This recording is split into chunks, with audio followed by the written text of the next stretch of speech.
Summer's finally here, everyone, and you know what? I think this last year has been rough on all of us, so I wanted to treat you all to a little vacation. And you know what? I love theme parks as much as the next person, so I was thinking I was going to take us all to Indigo Park. What? It's closed? What?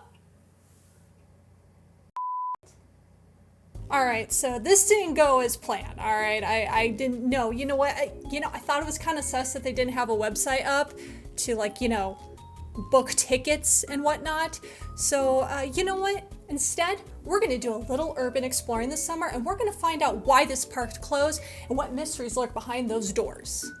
Indigo Park's first chapter released back in May, and while it's setting up the story and doesn't really reveal much, there are some hints as to what secrets lurk beneath the park.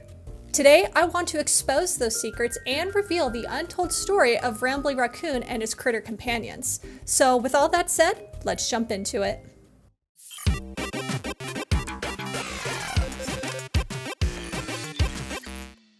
Wait, guys, before we go in here, I want to go ahead and start off with a quick recap so we're all prepared as to what we can expect. Indigo Park opened in the 50s with the creator of Rambly and Friends, Isaac Indigo. In October of 2015, there was an incident in the park and it shut down during operating hours, with employees and park guests being evacuated. Since then, it's as if the park never existed, as there's nothing about it or the incident online. 8 years later, after its closure, our player character Ed decides to explore the park for answers, greeted by a seemingly friendly AI, Rambly the raccoon, and vicious animal mascots. Throughout the first chapter, we explore a bit of the park by riding some rides and getting to know our friendly critter friends. Rambly takes us on a ride on his railroad to introduce us to his friends Molly, Lloyd, and Finley, though there is one mysterious critter we don't get to meet on this ride, Salem Skunk. Following our railway adventure, we need to get into Jetstream Junction, but it's locked, so we must go into Lloyd's theater to grab the key we need. We explore the abandoned theater occupied by the boisterous lion Lloyd, who is ready to pounce before being scared off by an ear-piercing ring. Our brave explorer is then able to venture into Jetstream Junction to encounter the malicious Molly Macaw, narrowly escaping death thanks to our AI pal Rambly. Strange things have happened here, and we are here to help Rambly fix the park and discover what really happened to the once beloved vacation destination. Like I said before, there's not a lot revealed within this chapter, so it's going to be a little hard to theory craft here. However, that's why they call it a theory. We're going to be using context clues to try to piece together and figure out what story they're trying to tell in Indigo Park. As we explore the park, its history begins to reveal itself, and the first thing I want to start off with here is Rambly Raccoon and Lloyd the Lion. Anytime Lloyd Lion is brought up to Rambly, Rambly becomes really annoyed and even a bit angry. He seems really upset and jealous when we show him the retro Lloyd plush, asking where his and Molly's and Finley's is. Now why do they only make one of Lloyd? Is it because he's the loudest? I can be loud too! Where's my limited edition throwback plush? On the surface level, one might think Rambly doesn't like Lloyd since he comes off as a bit of a showboat, thinking himself royalty, even though Rambly is the icon of the park and franchise. It seems that wasn't always the case. On Rambly's railroad, we can see an illustration of Lloyd shaking hands with Rambly and handing him a piece of paper. There is also a sign in the back of the storage that reads Lloyd's Limos, hinting that the railroad was originally Lloyd's Limos and then got a raccoon refurbishment. Because I like trains. In the theater storage, there is a large bronze statue of Lloyd that is similar to the one of Rambly and Isaac at the front of the park. Last, Ed notes on the Lloyd plush that, as a kid, the park seemed to use Lloyd more back then when he was a kid than they did in later years leading up to the park's closure. It seems in the later operating years of the park, whoever was running it decided to change the park's icon from Lloyd to Rambly, possibly upsetting longtime park fans, maybe even some hating Rambly. Rambly likely doesn't like Lloyd because he is living in his shadow, that Lloyd is remembered more fondly and recognized more than he is. What's also interesting is that when we come across the broken Molly animatronic, through her broken voice box she says,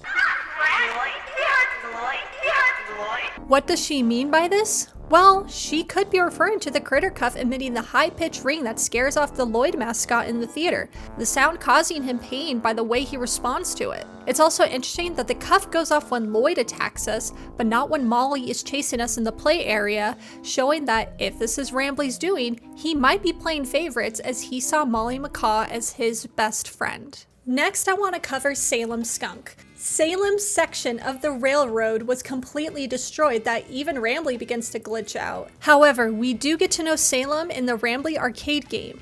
Here, Salem uses a potion to corrupt Molly Macaw to get her to attack Rambly, with the game crashing at the end. Salem seems rather suspicious, but I think both them and Rambly are red herrings. At some point in later years, Indigo Park switched from costume mascots to real animal mascots, noted by the voice recording found in the Rambly mascot head. Hey Jackson, you hear about the new mascots? Yeah, think it'll put us out of a job? I think so. Old sport. And right after we got this damn raccoon costume. Man, screw this place. I said we get our asses out of here and go straight to Vegas. By looking at both Molly and Lloyd in the first chapter, it's clear they are alive and not robotic. I believe they possibly might be some kind of mutated animal experiments, which would explain why they turned feral and aggressive, but possibly with some help. The Rambly arcade game very much is hinting that something corrupted the mascots in the park, likely causing them to attack employees and guests one day, prompting the sudden park closure and evacuation. So what caused these animals to suddenly turn feral? Well, while it seems it might have been the Salem mascot, I don't think the blame is fully on them. I don't think Rambly was the first AI mascot in the park, and originally it was Lloydford L. Lion. When they switched the park mascot to Rambly, the Lloyd AI might have been overwritten with the Lavender Raccoon, but maybe not all of Lloyd was deleted. Lloyd would have every reason to hate Rambly, having his spotlight stolen by the trash panda, then seeing his mascot counterpart harmed by the new icon. Laying dormant for some time, the hidden Lloyd AI might have changed the chemicals in Salem's potions, and when Salem used them possibly in a performance with the other animals, hit the critters with what was believed to be a harmless prop.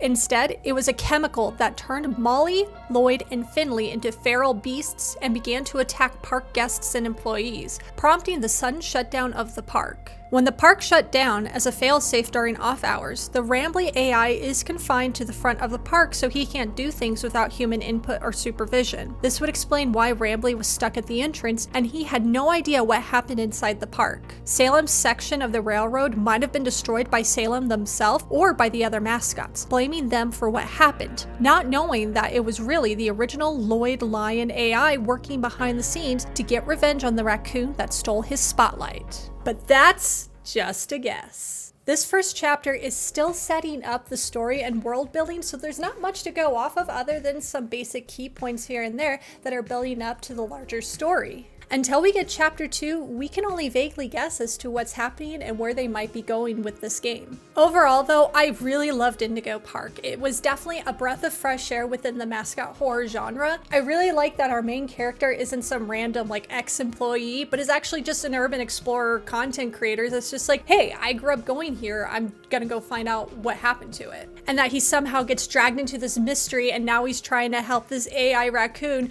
completely restore the park. The characters are really cute and fun, and of course Finley's my favorite. Go ahead and let me know down below in the comments which one is your favorite. I also gotta say the music's really good. The background music, I loved the chase music, and of course the ending song, the Indigo Park theme, is just, it's a bop and it's gonna be stuck in my head all day. Did I earn your trust at Indigo Park?